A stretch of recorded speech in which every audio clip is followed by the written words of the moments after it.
Then we're driving home, and the car's dark. We're all in there, and all of a sudden we hear a voice from the back seat. Hey, Mom, what's fornicating?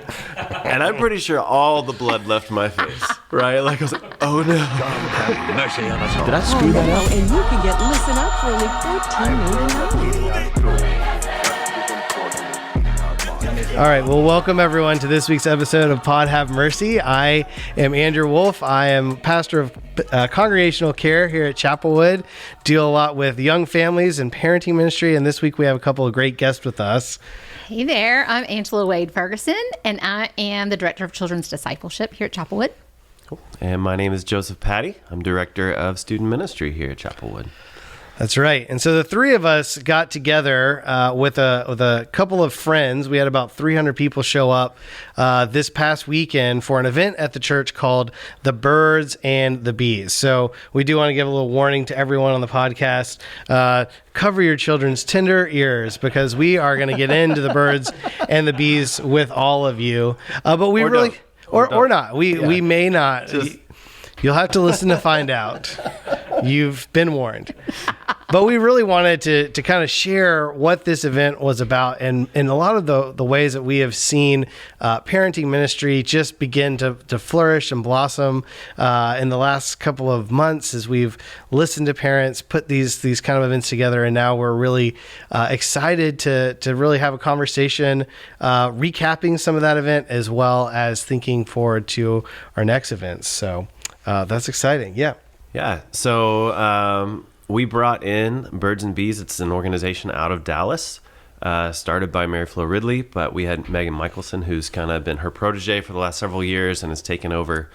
And essentially the whole heart behind it is just how to talk with your kids about this uncomfortable conversation, this uncomfortable topic, and really addressing the idea that I think most of the discomfort lies with us. Right. Our kids don't actually have that burden of all the things and all the just charged memories and thoughts behind it. And so instead of making it this one big epic talk that we plan out, probably too late when our kids are teenagers, let's just roll it back, start as young as you can in age appropriate ways, and just saying, hey, this is, let's define a narrative of what we believe this for our family, that, we believe that sex and sexuality is God's gift defined by scripture to be within marriage, right? And so you as a family get to define what that story is for yourself and for your family. And then, hey, we're going to start to just unpack that little by little in age appropriate ways from very early so that it doesn't have to be this, okay, they're 12 and I have to talk about it now. Come sit down at the table. We need to have a conversation. Eyeball to eyeball. That's right. We know prom is coming up, so let's have a conversation about your choices and how you're going to behave. Yeah, so Megan said there are two key words that she said at the very beginning of her talk. She said there are two F words, frequent and frank. And so what she's saying there is that it's important that we set the tone as parents, that we can be frank, we can be open, because we want to become, and the minute we have these conversations, we initiate them with our kids, we do become these experts, right? So we want to be the experts. We want them to seek any of their answers from us instead, because the world will answer them if we let them, but we want it to be frank and open, and we want it to be frequent. And I love toward the end of her message, she gave this visual, I don't know if you remember, about the field. And she said, you imagine this field and you're on one side of it and your child is on the other side of it. And basically the conversation about sex or sexuality is this you making your way through this field of like wheat to your child. And so for me, like in a creative way, I was like, what a great idea, because it kind of feels like you're in the weeds, right? When you first have that discussion. Absolutely. But the more frequent that conversation is, the more it creates this path to them. So if you wait and have that one-off conversation, like you were just speaking of, the pre-prom conversation, finding your way to your kid is going to be hard, and it's going to make the conversation awkward and weird.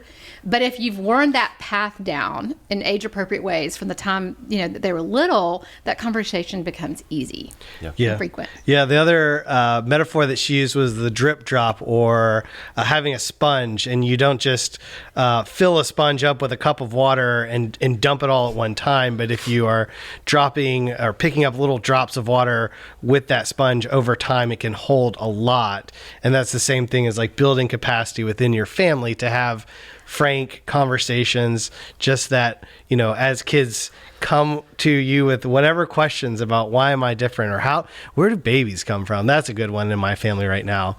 That's it gives you the capacity to learn the language, to be rooted in, as Joseph, you're saying, that kind of family mantra, that kind of belief system, that founding statement for how we're going to talk about sex and sexuality.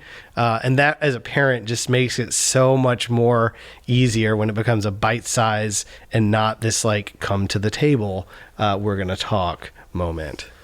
Yeah. And so to the sponge metaphor, this is I think this is my third time actually hearing them, and we've used their stuff so much in our own parenting. I'll share some of those stories in a bit, but she talked about how a lot of times with that sponge metaphor, it's like as parents, we feel like we're supposed to preserve the dryness of the sponge and never let anything drop on it ever, right? And she's like, okay, here's the deal. As soon as your kid goes into first grade or kindergarten, yes, your oldest child, you've protected them and they've never heard any of the words or any of the things. But then they're going to sit next to Johnny, whose older brother is 16 and watches porn, and Johnny knows everything. And Johnny's going to catch your sweet little innocent child up real fast. She said that basically the age of your family is the oldest child. So like whatever the oldest child is kind of your baseline for what guides those conversations. Yeah. So do you want your child to learn from Johnny, or do you want your child to learn from porn, or do you want your child to learn from you? And so, you don't have to be weird about it. But just from a young age, hey, you know what? And this is the whole birds and the bees, like it's just in nature, right? Man, hey, you open up a watermelon, God put seeds inside of this. Man, there's the potential for new life that God placed inside of every living organism, and he designed it this way. Isn't that cool? Did you know that God did that for you too? Okay, cool. Hey, let's go get some orange juice, right? Like, it's that simple. It really is like we make it this huge thing. It's like do it small, little sample size, and you kind of lay the foundation, and then later on, whenever your kid does ask hey, where does this stuff come from?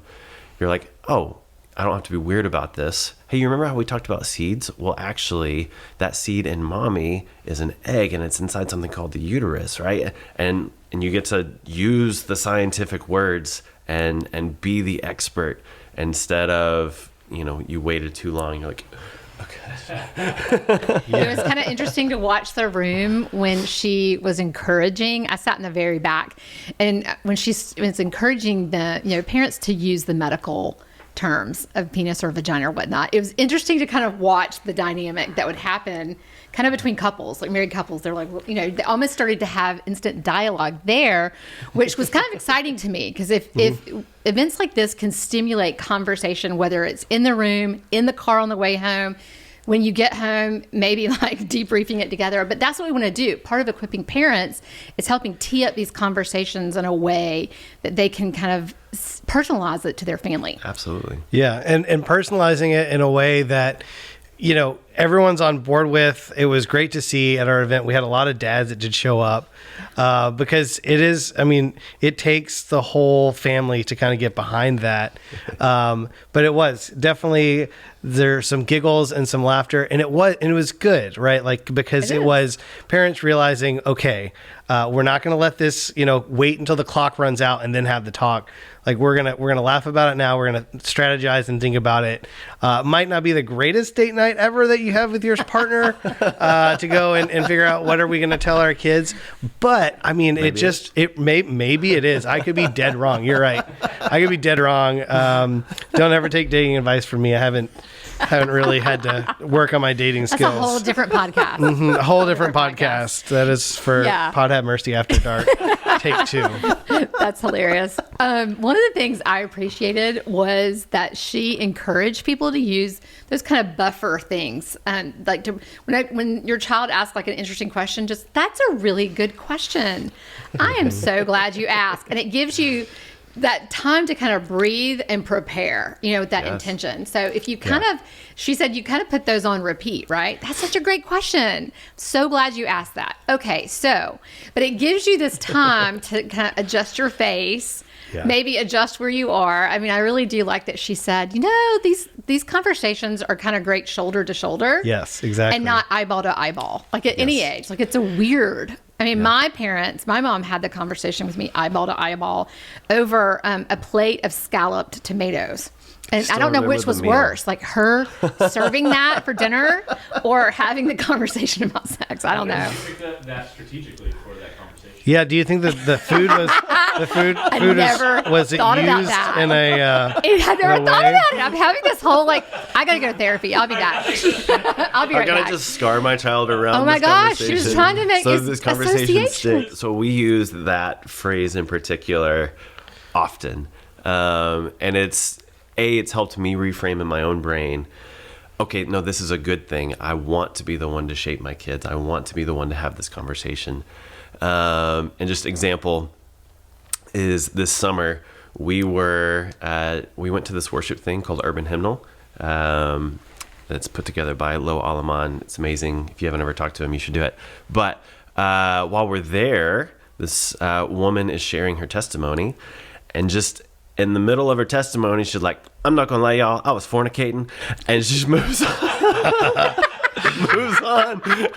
And Courtney and I are like, do you think our kids heard that? Like, what's happening? They hear everything. And then we're driving home, and the car's dark. We're all in there, and all of a sudden we hear a voice from the back seat. "Hey, Mom, what's fornicating?" And I'm pretty sure all the blood left my face, right? Like I was like, oh no. And Courtney, thankfully, she was like, "I'm so glad you asked that. That is a great question." And my brain starts going, okay, no, this is a good thing. This is a good thing. And so then we get to reframe. Okay, fornication is actually when, how we talked about God has boundaries for what this is, and sex is a good thing within those boundaries. Like it's beautiful. But outside those boundaries can cause a lot of problems in your life. And so she was living outside of God's boundaries. And so she was talking about how God was actually calling her back into his grace. And it got to be this beautiful conversation of, okay, let's reaffirm that there's beauty, there's boundaries, and there's grace. And then my son in the middle of the conversation is like, "What's sex?" And we're like, "Oh, great. We missed that one with you." What a great question. I'm so glad you Second born, we did it. Oh, man. Yeah. Okay, so that was more fun conversations of explaining seeds and all the things. So, yeah. It's good times. And so great strategies that we honestly use often. So, Yeah, and I think that's it, right? Don't bring a bowl of stewed tomatoes. Figure out the ways that, the car ride, or that I love the shoulder to shoulder, walking through the park, walking, through the neighborhood at night, and those questions just come up, or whatever it is so much simpler, or just breaks down the anxiety of, oh man, we're going to have this big talk. It really doesn't have to turn into some production. Yeah. It can just be the simplicity of, you're right. Yeah. Let's talk. Yeah. My oldest, he was always quiet and inquisitive and very introverted. He's 26 now, but at the time I was really I knew it was time to have the talk. And, I wish I'd had like a Megan or Birds and Bees, because actually I was a couple years too late, according to them, but because he was going into middle school. So he was it was probably the summer before 5th grade. And that conversation happened over shooting baskets. And he later, years later, probably like senior year in high school, we were laughing about the talk or whatever. And he was like, "I am so glad that we just shot baskets in the driveway when you had that conversation, because that would have been so weird any other way. Yeah. And so I think, when you know your children, like the conversation I had with him was so different than the conversation I had with my daughter, so different than I had, with even the youngers. And so I think knowing your child and knowing what would make them feel comfortable is important about making that as intentional as possible.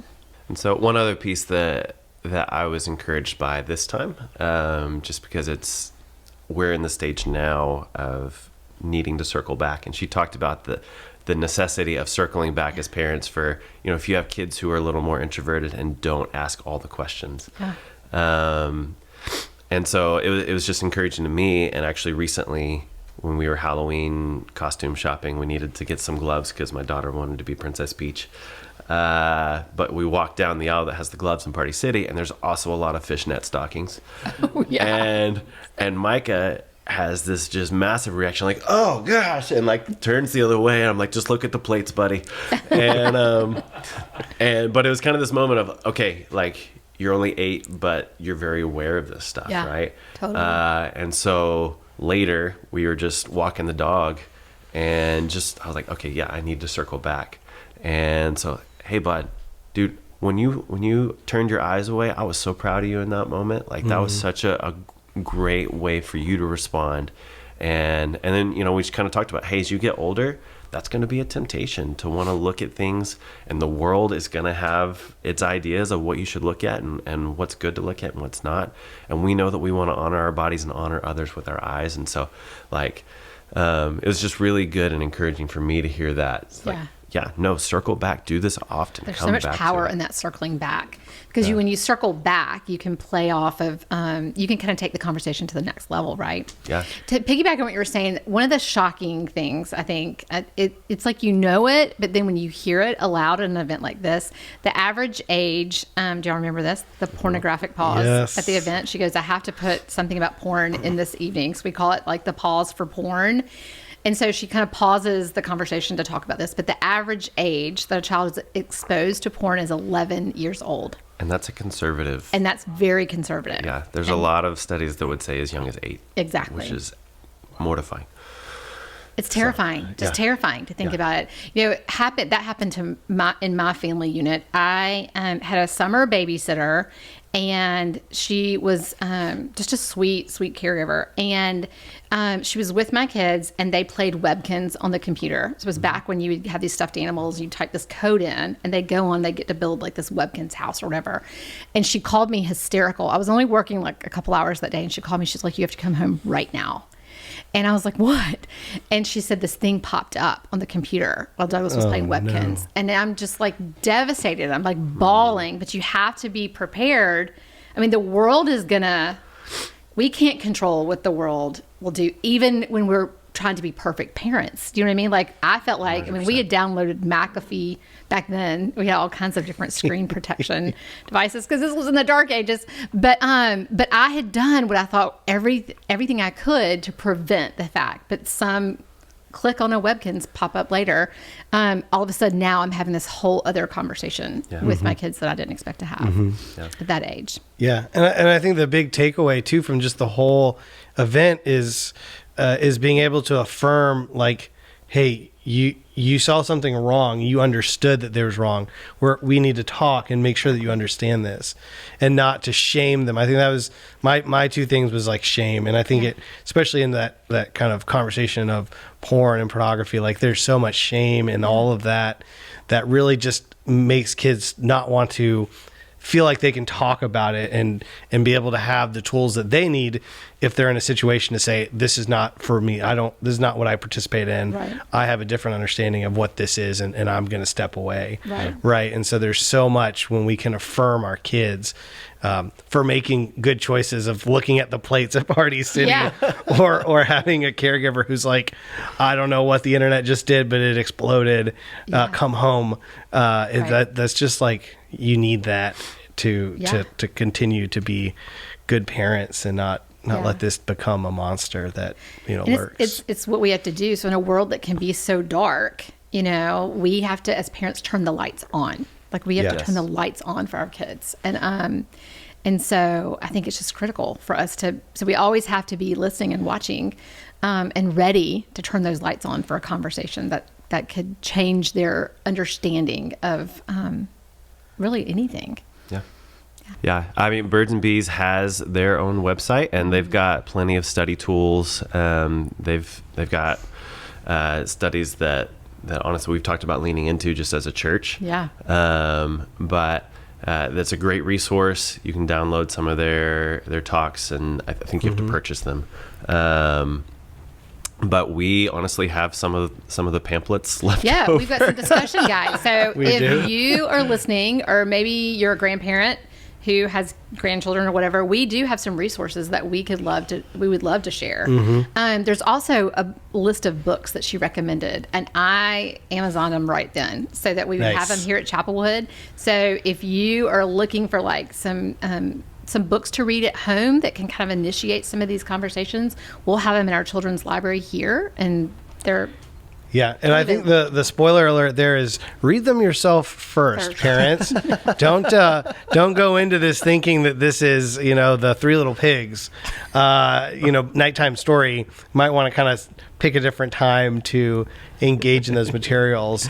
But she did give a lot of helpful tools and hints that we can access. And then, of course, they're on social media. They're on Facebook and Instagram, and I don't know about TikTok, but wherever, you can find them. And I think that was another thing that so many parents who did attend this event follow them on social media or knew there was a following for this kind of group and this conversation, that parents are really looking for those helpful tips and steps and ideas. Because there's so much out there. And if you did attend, plan to come back to our next one that we host. Like you said, this was it your third time? Second Hearing time? them? Yeah, this is my third time. I talked to a woman who said this was her fourth time hearing them. Wow. And she said, I heard it differently every single time because the ages and stages of my kids changed. And so the parenting, we all adapt, right? Adapt and overcome. But she said, I will keep doing this. Like, I'll keep coming back as long as y'all offer it, because I'm resonating with it in different ways based on the age and stage that my kids are in at right now. Absolutely. Yeah, absolutely. And I think that's so much of what we're about. Just like, I love being a part of this team. Of our heart is not that we just want to be the happening children's ministry or the happening student ministry. Like, we want to equip parents to be the primary disciple makers in their home. Like, we want to equip you to be able to have the hard conversations, or to take the wise steps, or to see with vision, or to, XYZ. And so, which is why we did, earlier this semester, we had one that was all about screens and how do you raise kids in a world of screens, which is its own mess. And then we're going to have Crystal Collier back, which, if you've never heard Crystal Collier, she's phenomenal and just an expert on the development of the child brain, or the adolescent brain, but talking about how to build a family code. And so that'll be in January, and that'll be on our website. It's chapelwood.org/parent equipping. And you can bring your children to this. So children ages 7 and up come with you to the event. Yeah, and you build it together. It's like a guided exercise. So she'll talk about how the brain, like different things, drugs, alcohol, divorce, stress, anxiety, all of those things affect the brain. But you can be proactive as a family and build this code that will help you in a proactive way kind of prepare and counterbalance all those things that can negatively affect. Exactly. Yeah. Having that direction and setting that tone, and then getting the buy-in of your kids. I think that's really important, because, we all see the world differently, but to know that, like, oh, I helped with this, and this is important to me. It's not just another rule from mom and dad, but it's mom and dad leading me and helping me to have, healthy, good boundaries, but also feel like, this is where God is leading me as well as a student, as a child. It's right. Yeah, it's I love pretty that. pretty awesome gift. It is. Well, I am Andrew Wolfe. And I'm Angela Wade Ferguson. And I'm Joseph Patty. And this is Pod Have Mercy. Thanks for listening.